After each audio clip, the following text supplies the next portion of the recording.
막내 동생 베냐민만을 종으로 삼고 나머지 모든 형들을 다 자유롭게 풀어주겠다는 이 요셉의 달콤한 제안을 거절하고 이 요셉의 형들이 다 같이 함께 요셉의 종들이 되겠다고 하였었는데, 이때 유다가 간절히 호소하기를 이 베냐민의 생명과 아버지 야곱의 생명이 결탁이 되어 있기 때문에 만일 이 베냐민이 이 아버지 야곱에게 가지를 못한다면 반드시 이 아버지 야곱이 죽을 것이기 때문에, 그러면 자신들이 아버지 야곱을 죽음으로 내모는 셈이 되기 때문에 유다 자기를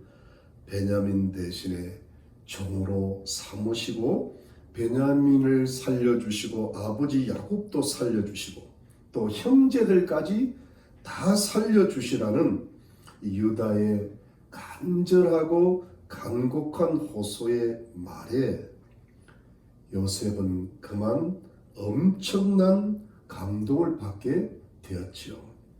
그동안 형들의 이 마음의 진실을 알아보느라고 의도적으로 시도하였던 모든 시험들을 끝내고 이제 요셉은 자신의 정체를 비로소 알리게 되었지요.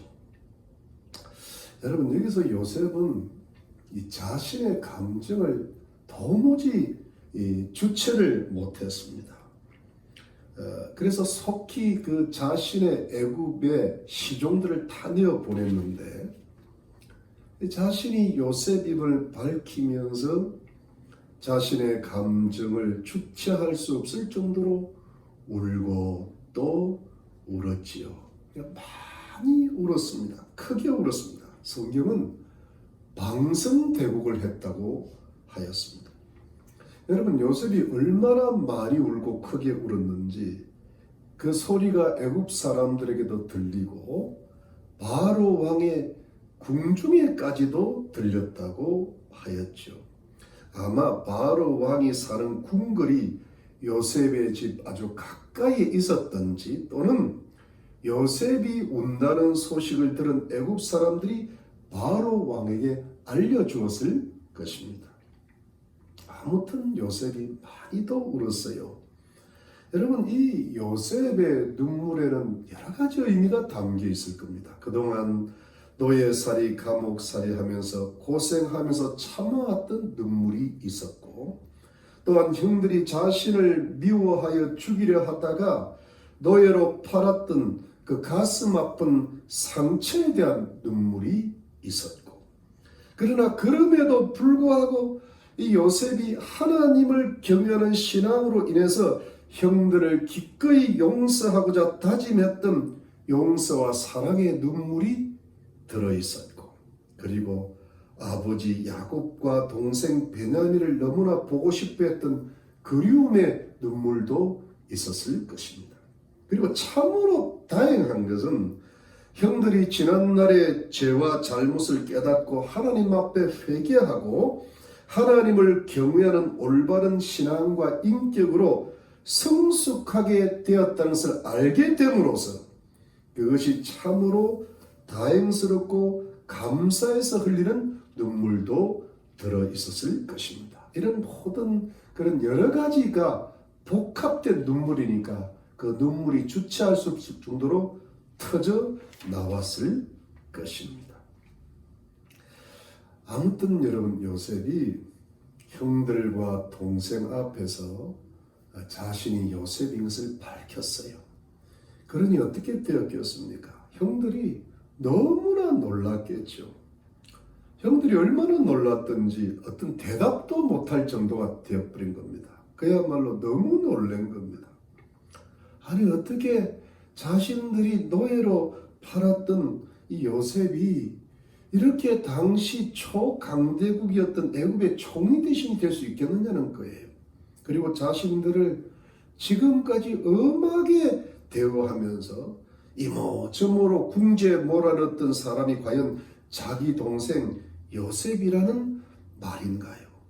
어떻게 이럴 수가 있다는 말입니까? 그야말로 이 형들이 너무너무 당황했을 거예요. 근데 여러분, 이 요셉의 형들이 무엇보다 두려웠어요. 왜냐하니까 자신들이 죽이고자 했다가 노예로 팔았던 요셉이 자기들 눈앞에 나타났고, 그것도 막강한 권력을 가진 애굽의 총리 대신이 되었으니까 이제 요셉이 마음만 먹으면 그냥 자신들을 다 죽여버리거나 노예로 삼아버리거나 감옥에 보는 것은 너무 쉬운 일이거든요.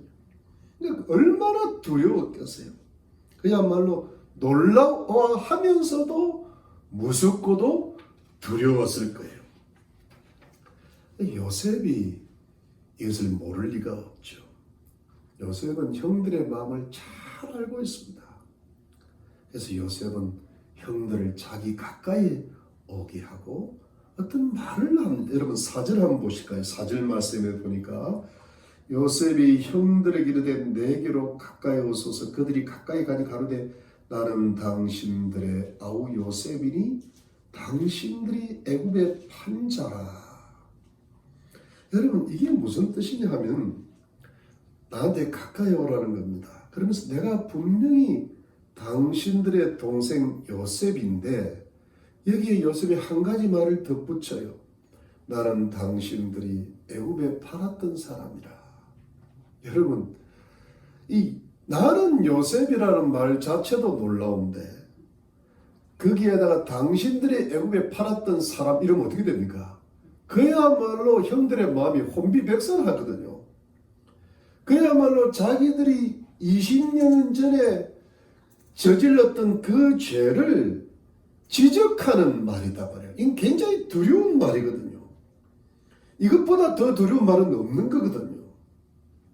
그런데 여러분, 요셉이 왜 이렇게 말을 하냐 하면 요셉이 이 말은 형들을 두렵게 하고 공포에 떨게 해가지고 요셉이 형들의 죄에 대한 어떤 수치심을 주고 어떤 보복을 시도하려고 했던 말이 아니고, 그것은 보복이 아니고 복수가 아니었어요. 그것은 오히려 용서였고 위로였고 치유를 위함이었어요. 여러분 5절 6절 한번 보실까요? 5절 6절에 보니까 당신들이 나를 이곳에 팔았으므로 근심하지 마소서. 한탄하지 마소서. 하나님이 생명을 구원하시려고 나를 당신을 앞서 보내셨나이다. 이 땅에 2년 동안 흉년이 들었으나 아직 5년은 기경도 못하고 추수도 못할지라. 여러분, 이게 무슨 뜻입니까? 자기를 애굽에 팔았기 때문에 자기를 애굽의 노예로 팔았던 그 이유로 인해 그 옛날의 죄 때문에 이제는 결코 근심도 하지 말고 한탄도 하지 말라는 말이에요. 그 옛날 형들이 지은 그 죄 때문에 더 이상 고민하거나 더 이상 괴로워하지 말라는 것이죠. 그 죄 때문에 혹시 내가 보복이라도 할까봐 두려워하지 말라는 것이죠. 이것은 요셉이 그 죄를 지적해서 책망하려고 하는 게 아니라 그 죄 때문에 괴로웠던 그 마음을 용서하고 위로하고 있다는 것이죠. 그러니까 오히려 요셉이 그 죄를 지적함으로써 그 죄 때문에 20년 동안이나 죄책감에 시달리면서 참으로 후회하고 힘들고 괴로워했던 그 형들의 상하고 억압된 양심을 오히려 풀어주고 해방시켜주는 장면이죠. 그만큼 괴로워하고 그만큼 회개하면 됐으니 이제 더 이상 신경 쓰지 말라. 근심하지 말고 한탄하지 말고 괴로워하지 말라는 겁니다. 형들의 그 양심을 풀어주는 거예요. 양심을 따뜻하게 위로해주는 말입니다. 이러면서 여러분, 이 요셉이 그동안 20년 동안 형들과의 사이에서 어떻게 형성된 그 오래된 그 묵은 감정, 미움의 감정을 스스로 풀어나가는 거예요. 화해를 스스로 해나가는 거예요. 형들과의 오래간만에 화목을 이루어 나가는 거예요. 여러분, 이것이 뭐예요? 요셉의 큰 인격이에요. 넓고 높은 인격이에요. 요셉의 그 위대한 인격이 이 수준에까지 도달하고 있었죠. 여러분, 이 요셉의 높은 인격은 마치 예수님께서 원수를 사랑하라고 하셨던 말씀처럼 자신을 죽이고자 했고 너무나 괴롭게 살게 만들었던 그 형들을 용서하고 오히려 위로하고 그 죄책감에서 해방시키고자 했던 최고의 인격에까지 이 요셉이 도달합니다. 그야말로 큰 인물의 그 인격이 되는 거예요. 여러분, 그런데 이 요셉의 이 크고 높은 이 진실한 인격이 정말 얼마나 진실한지가 어떻게 증명이 되는가 하면 여러분 5절로 7절 한번 보시죠. 5절로 7절, 6절까지 읽고 7절만 읽겠습니다. 7절에 보니까 하나님이 큰 구원으로 당신들의 생명을 보존하고 당신들의 후손을 세상에 두시려고 나를 당신들 앞서 보내셨나이다. 여러분, 이게 무슨 뜻인가 하면 하나님께서 요셉을 애굽에 먼저 보내셨는데 하나님께서 이렇게 자신을 앞서 보내신 이유가 하나님께서 형들의 생명을 구원하시기 위해서라는 겁니다. 하나님께서 큰 구원을 계획하셔가지고 형들의 생명을 보존하시고 형들의 후손들을 이 세상에 계속 살아가게 하시기 위해서였다는 겁니다. 형들과 형들의 후손들을 위해서 그렇게 하나님께서 하셨다는 겁니다. 흉년이 2년이 지났지만 흉년이 앞으로 5년이 계속될 텐데 얼마나 흉년이 극심한지 씨를 심으려고 땅을 갈지도 못하고 추수도 못할 것이라는 것. 이토록 극심한 흉년이 계속될 것이지만 하나님께서 이것을 미리 아시고 형들을 사랑하시고 형들의 가족들을 사랑하셔서 그들의 생명을 보존하시고 구원하시기 위해서 자기 요셉을 하나님께서 먼저 애굽으로 보내셨다는 것이죠. 여러분, 여기서 이 요셉의 말에서 나오는 인격의 특징이 뭐냐 하니까 하나님께서 형들을 사랑하셔서 그래서 하나님께서 형들의 목숨과 자손들의 목숨을 살리셨기 위해서 이 세상에 보존하시기 위해서 자기를 먼저 앞서 보내셨다는 것인데요. 자, 그러면 이 말이 내포하는 뜻이 뭐냐 하니까 나도 형들을 사랑한다는 뜻이에요. 이 말은 내가 형들을 살려주는 거예요. 물론 하나님이 형들을 살리겠지만 결국 누구를 통했습니까? 요셉이 형들을 살리겠다는 마음이 지금 완전히 들어가 있는 거죠. 내가 형들의 가족들과 후손들을 살려주겠다는 것. 나 요셉이 나의 막강한 권력을 이용해서 형들과 형들의 자손들 애굽에서 극심한 흉년 속에서도 살리고 입히고 잘 살아가도록 보살펴 주겠다는 뜻이죠. 여러분, 요셉이라는 사람이 형들을 용서하고 위로하고 죄책감에서 해방시키고 그리고 그 크고 높은 인격이 증명되는 이유는 요셉이 진심으로 형들과 그 가족들을 살리겠다는 겁니다. 보살펴 주겠다는 겁니다. 그들이 잘 되기를 바란다는 겁니다.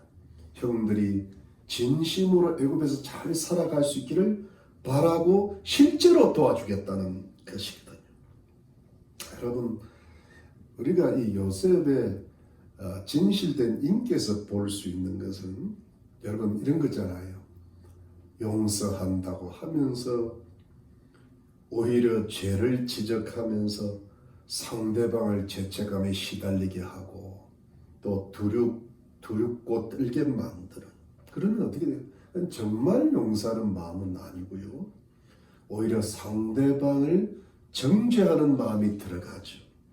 그러니까 결코 완전히 진실한 인격은 아니죠. 그래서 나아가서 상대방을 용서한다고 하면서 그 사람이 진심으로 잘 되기를 바란다고 말은 하면서 마음으로 진심으로 잘 되는 걸 원치 않는다. 진심으로 사랑하고 도와주기를 원치 않는다면 그 용서는 용서가 아니든지 아직 완성되지 않은 용서일 겁니다. 그 용서가 아직은 진실한 인격에서 우러나오는 용서는 아니죠. 여러분, 이 진실한 용서란 진실한 사랑을 동반하는데 그래야만 진정한 화해가 이루어지고 하나님 나라를 확장해 나가는 것인데, 여러분, 우리가 이 요셉이라는 위대한 인격의 높고 큰 진실된 인격을 보면서 우리들이 하나님의 백성들로서 우리들의 이 마음 속에, 영혼 속에, 인격 속에 어떻게 하면 이런 좋은 인격들이, 정말 크고 높은 진실된 인격들이 조금씩이라도 쌓여갈 수가 있는 것일까요? 어떻게 하면 이런 인격이 우리 마음속에 형성이 될 수 있을까요? 사랑하는 여러분, 특별히 거짓과 외식이 상식화되어가는 이 험하고 타락한 세상 속에서 우리가 하나님을 예배하고 하나님 말씀을 들으면서 일평생 하나님을 믿음으로 살아야 되는데, 천국 가기까지 하나님의 거룩한 백성으로 살아가야 되는데, 하나님의 거룩한 백성으로서, 성도로서 요셉처럼 이 크고 높은 진실된 인격을 조금이라도 어떻게 하면 이루어갈 수가 있겠느냐는 말씀이에요. 어떻게 하면 우리가 하나님의 나라를 이루어갈 수가 있을까요? 그 진실된 인격을 쌓을 수 있는 비결이 무엇일까요? 여러분, 오늘의 말씀 속에서 그 비결을 찾아보면 그것은 이것입니다. 그것은 아주 철저하게, 아주 완전하게 나를 향하신 하나님의 주권을 인정하고 확실히 믿는 것입니다. 그럼 8절 말씀 한번 보겠습니다. 8절에 그런즉 나를 이리로 보낸 자는 당신들이 아니요 하나님이시라. 하나님이 나로 바로의 아비를 삼으시고 그 온 집의 주를 삼으시며 애굽 온 땅의 지리자를 삼으셨나이다. 여러분, 저는 이 45장 8절 말씀이 그야말로 창세기 전체, 아니 성경 전체에 굉장히 중요한 구절이라고 생각합니다.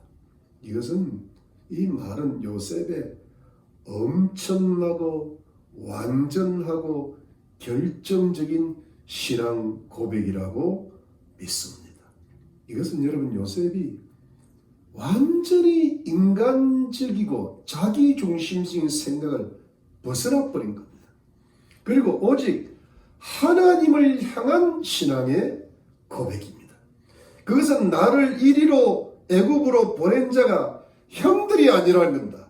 인간이 아니라는 겁니다. 형들이 아니고 당신들이 아니고 오직 하나님이시라는 거예요. 여러분, 이 말은 사실 말이 안 되는 이야기거든요. 분명히 형들이 보냈죠. 형들이 요셉을 미워하여 노예로 팔아서 애굽으로 보냈잖아요. 분명히 형들이 그랬어요. 분명히 사람이 그랬잖아요. 그런데 요셉의 신앙 고백이 왜 형들이 아니라는 거예요. 인간이 아니라는 거예요. 여러분이 무슨 요셉이 바보입니까? 요셉이 무언가를 착각하고 있는 겁니까? 혼동이 하고 있는 겁니까? 여러분, 요셉은 뛰어난 지혜의 사람입니다. 결코 어리석은 사람이 아니에요. 근데 왜 요셉이 이렇게 말을 하는 겁니까? 여러분, 요셉의 신앙은 뭡니까? 사람 보지를 않는 겁니다. 오직 하나님만을 바라보는 겁니다. 그러니까 사람의 죄를 먼저 생각하지 않고 하나님의 의를 먼저 보고 있는 겁니다. 오직 하나님의 주권만을 인정하고 있는 겁니다. 이것이 요셉의 하나님을 향한 정말 크고 높은 신앙이요, 이 신앙이 진실하기 때문에 이런 말씀을 할 수가 있는 겁니다. 요셉을 향한 신앙이 너무나도 진실하기 때문에 하나님의 주권적인 그 어떤 섭리에 대한 고백을 할 수가 있는 것이죠.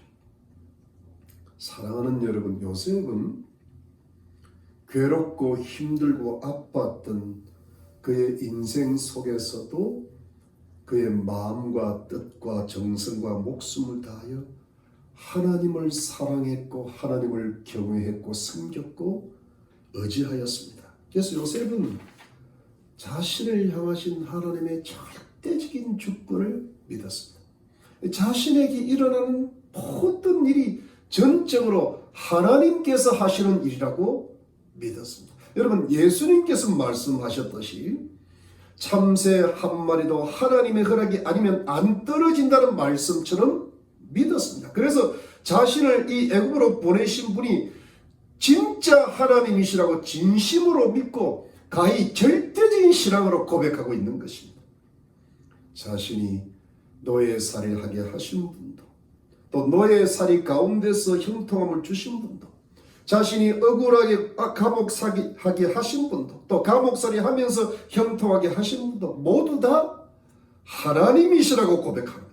결국 자신을 애굽의 총리대수로 만들어주시고 바로 왕의 아비로, 이때 아비라는 것은 바로 왕이 절대 신임하는 어떤 고문이라는 뜻입니다. 어떤 부모와 같은 존재가 되었다는 겁니다. 그리고 바로 왕 온 집의 주요 애굽의 통치라는 것은 그 바로 왕가의 그야말로 가장 높은 사람이고, 애굽의 실적인 이것은 뭐냐니까 그냥 단순한 총리 대신이 아니고 그야말로 애굽 전역의 왕권 말고는 최고의 존귀한 자로, 최고의 통치자로 군림하게 되었다는 겁니다. 이것은 요셉이 그야말로 최고의 높은 자리에 올라갔다는 뜻인데, 이렇게 만들어 주신 분도 하나님이시라는 것입니다. 이것은 오직 절대적으로 하나님이 하셨다라고 고백하고 있는 것입니다. 이것은 요셉이 절대적으로 그야말로 지독하게도 그 신앙이 가히 지독하다 할 정도로 절대적으로 하나님의 주권을 인정하고 고백하고 확실히 믿고 있는 것입니다. 이것을 여러분 하나님과의 영적 인격적 연합이라고 할 수 있죠. 완전히 물샐 틈 없는 하나님 중심의 신앙입니다. 바로 이것이 요셉의 하나님을 향한 크고 높은 진실된 신앙이었죠. 여러분 아브라함이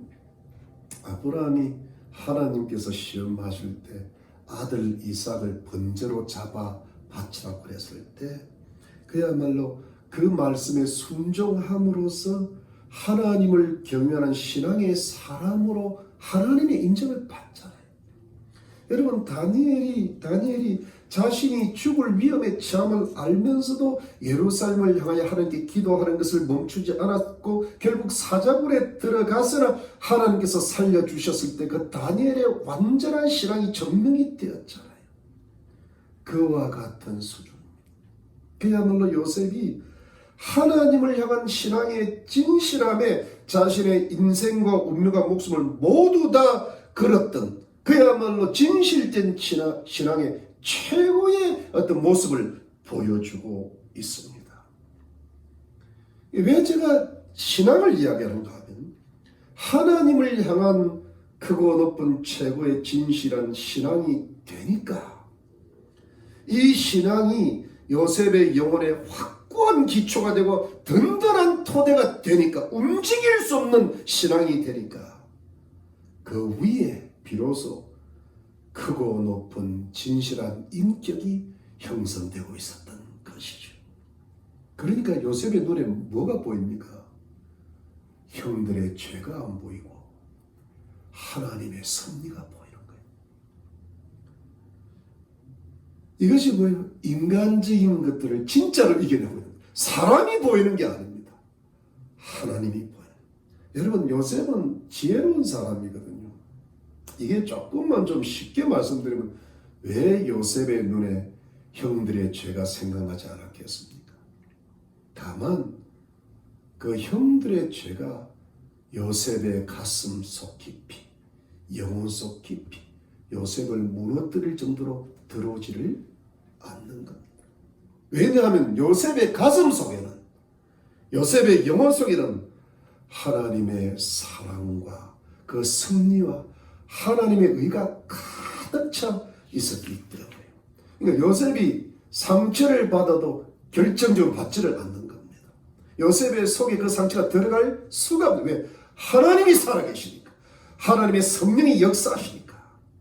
그렇죠. 형들은 분명히 큰 죄를 지었고요. 특별히 요셉에게는 결정적인 죄를 지었죠. 이것은 엄연하고 분명한 사실입니다. 그러나 요셉에게 더욱더 중요한 것은 하나님이 더 중요하신 거예요.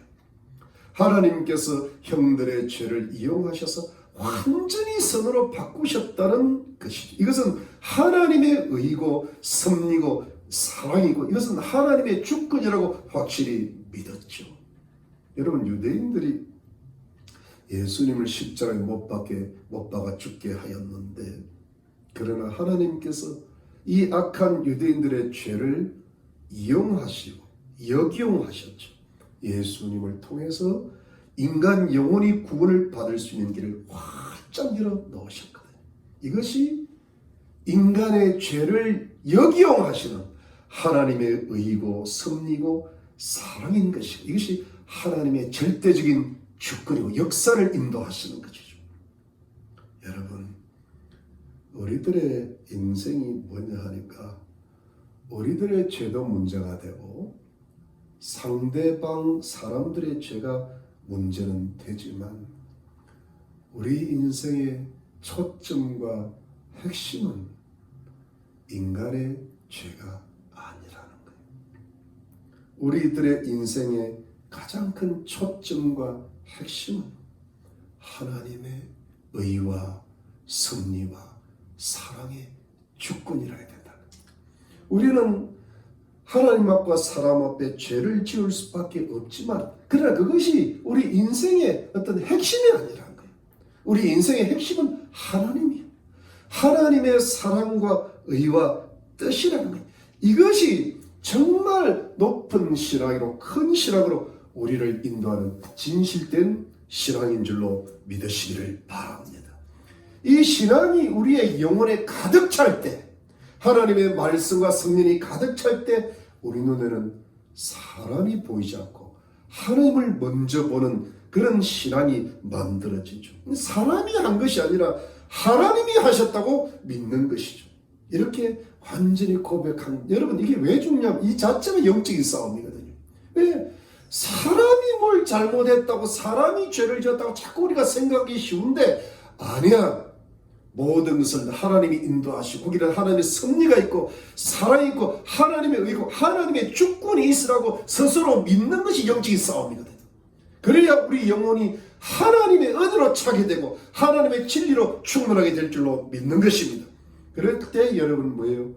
우리 영혼에 하나님을 향한 신앙이 조금씩 쌓이고요. 하나님과 우리와의 영적이고 인격적인 연합이 점점 더 강해지고 하나님과 우리 사이에 세상에 그 어떤 것도 들어올 수 없는 그런 완전한 연합을 이루게 하는 것이지요. 사랑하는 여러분, 그런데 이런 질문이 조금 있을 수 있죠.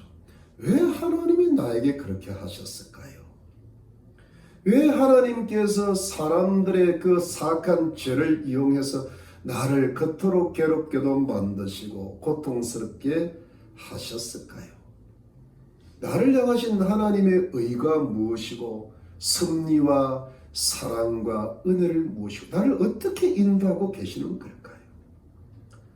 사랑하는 여러분, 그것은 다른 이유가 아니고요. 하나님께서 내 영혼을 구원하시기 위해서 그렇게 하신 거예요. 여러분, 우리가 고난을 받지 않으면 하나님 앞에 나왔겠습니까? 또 그것은 하나님께서 내 영혼을 성화시키시려고 그랬던 거예요. 내가 뭘 더 성화하듯 아니에요. 우리는 우리 자신이 알지 못하는 그야말로 크고 많은 죄들이 있다는 것을 삶은 살수록 깨달을 수가 있는 거예요. 그것은 하나님께서 나를 하나님의 일꾼으로 훈련시키기 위해 했다는 겁니다. 어떤 일꾼이든 훈련이 마치 요셉처럼 그렇게 돼야 돼요. 요셉이 위대한 하나님 일꾼 되려면 얼마나 훈련을 많이 받아야 됐겠어요. 그것은 하나님께서 나를 축복하시기 위함이었어요. 요셉이 얼마나 많은 축복을 받았어요. 그래서 모든 것을 합력하여 선을 이루어 나가시기 위해서였죠. 하나님께서 내 인생을 너무 사랑하시기 때문에 가장 보람있고 의미있고 복있는 인생으로 만드시기 위해서 그렇게 우리를 인도하셨다고 믿으시기를 주의 이름으로 축원합니다. 이게 믿음이죠. 이게 절대적인 하나님의 주권을 믿는 믿음입니다. 내 인생을 이렇게까지 인도하셨다고 그야말로 완전하게 그야말로 지독할 정도로 믿으시기를 주의 이름으로 축원합니다. 이게 진짜 신앙이거든. 이런 영적인 눈을 우리 영혼이 먼저 가져. 이게 영적인 어떤 영안이 열린다는 겁니다. 하나님과 나의 관계가 형성된다. 하나님과의 관계 형성이 확실히 될 때, 그리고 그 다음에 사람을 어떻게 대할 수가 있겠어요? 상대방은 그게 크든지 작든지 분명히 나에게 죄들을 지었죠. 그것 때문에 우리는 때로는 불편하게도 살고 때로는 너무 고통스럽게 살기도 하는데, 그러나 분명한 것은 그들의 죄는 나에게, 내 영혼에, 내 인생에 분명히 하나님의 오묘막책하신 은혜로 약이 되었다는 겁니다. 오히려 복이 되었다는 겁니다. 하나님의 축복이 되었고 내가 구원을 받았고 성화되어 나가고 또 축복을 받게 될 것이라는 것입니다. 내가 하나님께 크신 영광을 돌리게 되는 좋은 약재료가 될 것이라는 것입니다. 이것이 요셉의 축복된 인생을 통하여 우리 인생들에게 보여주시고 인도하시는 하나님의 은혜의 섭리인 줄로 믿으시기를 바랍니다. 여러분, 제가 오늘 추수감사주일인데요, 특별히 감사에 대한 말씀은 준비하지 못했고요. 다만 제가 가만히 생각해 보니까 올해가 추수감사절 유래 딱 400년 되는 해입니다. 1620년이에요. 그러니까 지금 2020년이잖아요. 딱 400년 전, 만 400년 전에 여러분 영국의 경건한 청교도들 102명이 이 대서양을 건너서 미국의 저 어떤 매사추세츠 플리머스에 도착을 했는데, 여러분 그때 도착했을 때 겨울이었어요. 12월 달이었는데 겨울인데 그 2, 3개월 동안 얼마나 추웠는지 여러분 반 이상이 죽었습니다. 이게 말이 되는 이야기입니까?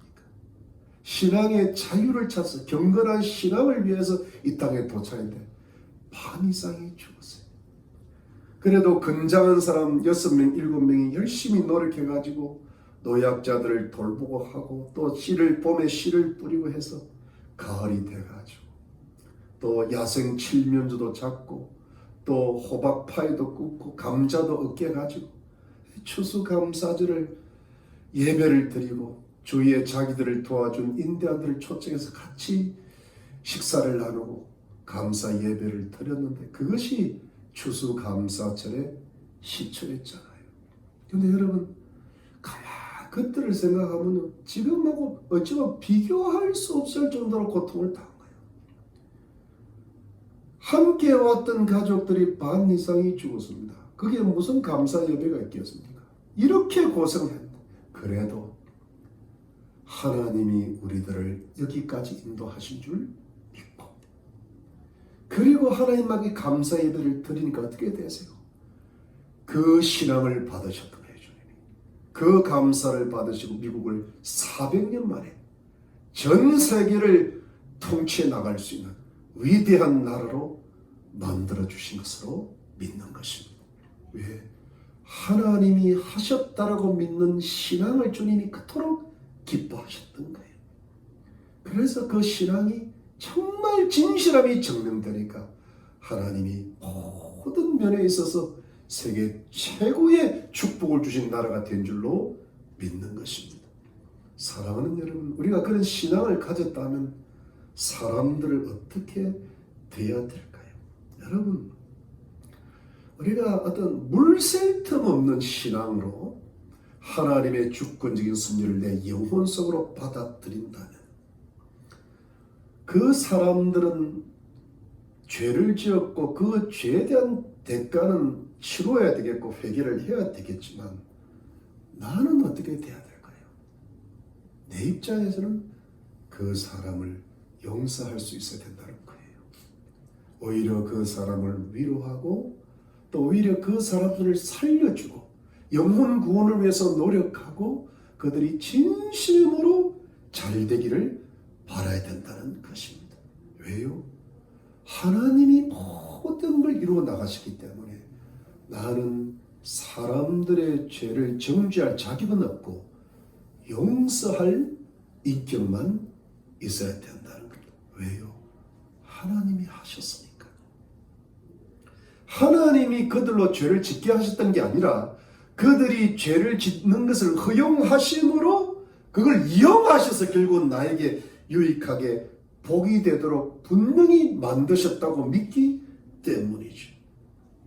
그러니 내가 어떻게 그들을 미워하고 심판하고 정죄할 수가 있겠습니까? 왜? 하나님이 하셨는데. 하나님이 그럼 나에게 원하시는 게 뭡니까? 그들을 용서하고 위로하고 사랑하고 도와주고 잘되게 하라는 그 자체가 그리스도의 인격이 성숙해 나가는 하나의 과정이 되겠죠. 이렇게 인격을 쌓아가고 또 쌓아가라는 겁니다. 사랑하는 여러분, 오늘날의 인간관계가 어떤 겁니까? 요즘의 인간관계는 어떤 겁니까? 한마디로 요약하자면 좀 과장된 표현일 수도 있겠지만 인간관계가 거의 파괴된 인간관계라고 할 수 있죠. 부부 간에도 그러하고 부모 자식 간에도 그러하고 형제들 간에도 그러하고 친척들 친구 간 이웃 간 동료 간 성도들 간에까지도 어떤 정말 아름답고 진실된 관계를 찾아보기가 힘든 지경이 되었잖아요. 진정한 사랑이라든가 진실한 신뢰관계라든가 내가 딴 사람 몰라도 저 사람은 정말 믿을 수 있다든가 저 사람만큼은 진실로 존경한다든가 저 사람에게 순종하고 복종해 보겠다든가 저 사람의 영혼 구원을 위해서 내가 희생을 한다든가 저 사람을 만나면 내가 정말 행복감을 느낀다든가 그런 진실된 인간관계가 너무나도 파손된 시대가 아닙니까? 그런데 이런 관계가 인간관계 분열이 정말 점점 더 심해질 거라는 것이 예상되는 그런 종말적 문명의 시대가 다가오고 있는 듯합니다. 근데 여러분, 이런 인간관계 파괴의 원인이 물론 어떤 사회적 변화와 문화적 변화가 함께 더불어 일어난 현상이지만 결국은 근본적인 이유가 뭡니까? 인간의 죄 때문이에요. 여러분, 인간의 죄가 하나님께서 홍수로 심판하신 노아의 때처럼 하나님께서 유황과 불로 심판하셨던 소돔과 고모라 때처럼 인간의 죄가 많아지고 사람들의 죄가 어려서부터 악해지기 때문이죠. 그럼 여러분, 우리가 이런 시대를 우리가 살아가야 되고 우리 자녀들이 살아가야 되고 우리 후손들이 살아가야 되는데 죄가 점점 많아지는 세상 속에서 과연 우리 성도님들은 어떻게 살아내야 되는 걸까요? 어떻게 우리 자녀들을 훈련시켜야 될까요? 어떻게 우리 성도들과 함께 예수님 몸된 교회를 이루어 나가야 될까요? 어떻게 인간관계를 아름답게 이루어가면서 하나님 나라의 복음을 전하고 하나님 나라를 건설해 나가야 되는 걸까요? 여러분, 그것이 무엇일까요? 그 비결이 무엇일까요? 그것은 여러분, 인간의 죄를 이길 수 있는 하나님을 믿는 진실한 신앙으로 이겨내야 된다는 것입니다.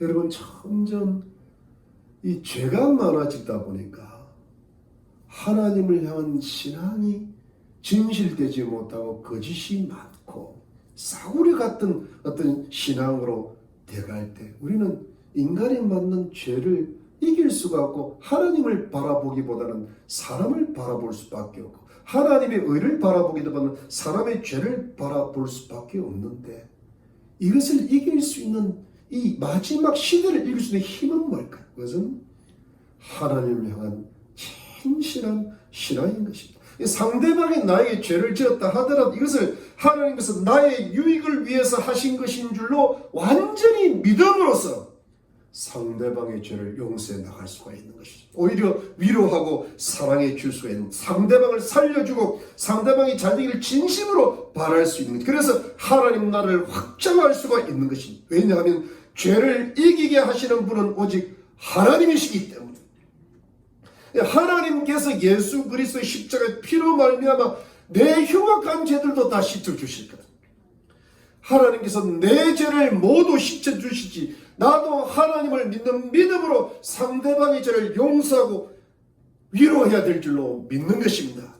왜냐하면 내가 하나님을 진실로 믿을 때만 이 일을 할 수가 있는 거예요. 왜냐하면 우리는 하나님을 믿는 사람이기 때문에 하나님께서 우리들의 인생을 인도하셨다는 것을 물샐 틈 없이 철저히 믿기 때문이죠. 아무리 악한 일이었다 하더라도 완전한 선으로 바꾸실 수 있는 분이 하나님이신 것을 믿는 것이지. 하나님께서 반드시 우리를 축복하실 것이기 때문이에요. 모든 것을 합력해서 선을 이루시고 30배, 60, 100배 아름다운 결실을 맺게 하실 줄 믿기 때문에 우리 인생들의 끝까지 인도하시고 하늘나라의 영생 복락을 주실 줄로 믿기 때문에, 우리가 하나님을 믿기 때문에 내 죄도 이길 수 있고 상대방의 죄도 이길 수 있는 줄로 믿는 것입니다. 하나님을 믿음으로 인생의 죄를 이겨나가는 것입니다. 오직 하나님께서 하셨다라고 믿으시기를 바랍니다. 하나님의 의와 사랑과 승리를 우리 영혼 속에 깊이 간직하시기를 바랍니다. 그래서 상대방의 죄를 오히려 이기고 용서할 수 있고 내 죄를 스스로 이길 수 있기를 주의 이름으로 축원합니다. 하나님의 말씀의 능력으로 나의 죄와 상대방의 죄의 능력을 이기시고 승리하시기를 바랍니다. 사랑하는 성도님들, 하나님을 경외하는 크고 높은 진실한 신앙만이 이 세대의 죄악을 이겨나갈 수 있고 사람을 진실로 사랑하는 크고 높은 진실한 인격을 쌓아가게 만들 줄로 믿으시기를 바랍니다. 이런 큰 신앙을 가지고 이 세대를 이겨나가시고 승리하시는 우리 희망의 교회 성도님들이 다 되시기를 우리 주 예수 그리스도 이름으로 축원합니다. 기도하겠습니다. 하나님 감사합니다. 하나님 추수감사절을 맞이해서 오직 하나님 경외하는 신앙 하나만 가지고 이 땅을 밟고 이 땅에서 삶을 시작했던 참으로 청교도 퓨리탄들을 기억하면서 그들이 그 큰 고난 속에서도 하나님께 감사를 드리고 경배를 드렸을 때 주님께서 그것을 그대로 받으시고 그들의 축복하시고 그들의 후손을 축복하시고 미국을 이렇게 축복하셨던 것처럼 하나님, 세상의 죄악이 많아지고 인간의 분열이 극심한 이때에 이것을 어떻게 이길 수가 있겠습니까? 오직 청교도의 신앙으로, 요셉의 진실한 신앙으로, 하나님만을 믿는 그런 하나님의 주권을 믿는 물샐 틈 없는 신앙으로서 하나님을 경외함으로써 우리 영혼이 평강을 누리게 하시고 우리들을 괴롭혔거나 내가 지었거나 모든 죄들을 사함받고 용서해주고 위로하면서 아름다운 관계를 회복하면서 하나님 나라를 확장하면서 이 어두운 시대를 뚫고 나가는 승리하는 하나님의 거룩한 백성들로 만들어 주시옵소서. 그리할 때 가족들의 영혼들도 구원하여 주실 줄로 믿고 우리 하나님의 축복을 베풀어 주실 줄 믿고 우리 자녀들이 이 미국 땅에서 잘되게 하실 줄로 믿고 모든 것이 천국 가는 그날까지 주님의 인도를 누리게 되실 줄 믿고 하늘의 영생 복락을 얻게 하실 줄로 믿습니다. 주님, 우리 영혼을 새롭게 만들어 주옵소서. 진실한 신앙을 회복하게 만들어 주시고 뜨거운 하늘을 향한 뜨거운 첫사랑을 회복하게 하여 주시고 하나님을 경외하는 신앙으로 이 세상을 이겨나가게 도와주시옵소서. 사람을 사랑할 수 있는 힘을 주시옵소서. 주의 백성들을 축복하여 주시고 어렵고 힘든 가운데서도 필요한 물질을 주시고 건강을 주시고 우리 아이들 공부 잘하고 재능을 잘 키워주시고 가정에 천사들이 함께 하시고 하나님의 평강이 함께 해주시고 모든 앞날을 활짝 열어 주시옵소서. 교회를 부흥시켜 주시고 새롭게 해주시고 많은 열매를 맺는 우리 희망의 교회로 만들어 주시옵소서. 예수님의 이름으로 감사하고 기도하옵나이다. 아멘. 여러분, 우리 화요일날 이번에 우리 추수감사 주간이라 한 주 쉬려고 합니다. 그래서 이번 화요일날은 모이지를 않습니다. 여러분, 미국 대선을 보면은 뭔가 이렇게 다 끝난 것처럼 언론이 발표하는데 그렇게 아직은 생각할 때가 아니고 계속 미국을 좀 위해서 기도해 주시기 바랍니다. 너무너무 중요한 때라 제가 이렇게 부탁을 드립니다. 그래서 기도하고 정말 공정하게 선거가 끝나고 하나님이 기뻐하시는 자가 대통령이 될 수 있도록 끝까지 기도해 주시길 바랍니다. 여러분, 날씨가 추운데 감기 조심하시고 또 코로나 여전히 조심하시고 항상 말씀과 기도에 힘쓰시고 가족과 교회를 위해 꼭 기도하시고 이웃을 위해 기도하시기 바랍니다. 말씀에 힘쓰시길 바랍니다. 감사합니다. 여러분, 축도하겠습니다. 지금은 예수 그리스도의 놀라우신 은혜와 하나님 아버지의 지극하신 사랑과 성령의 위로와 교통과 충만하심이 하나님만을 온전히 바라보므로 사람을 사랑하고 하나님 나라를 확장해 나가기로 다짐하는 하나님의 거룩한 백성들과 가족들과 이웃들 머리머리 위에 지금으로부터 영원토록 함께 계실지어다.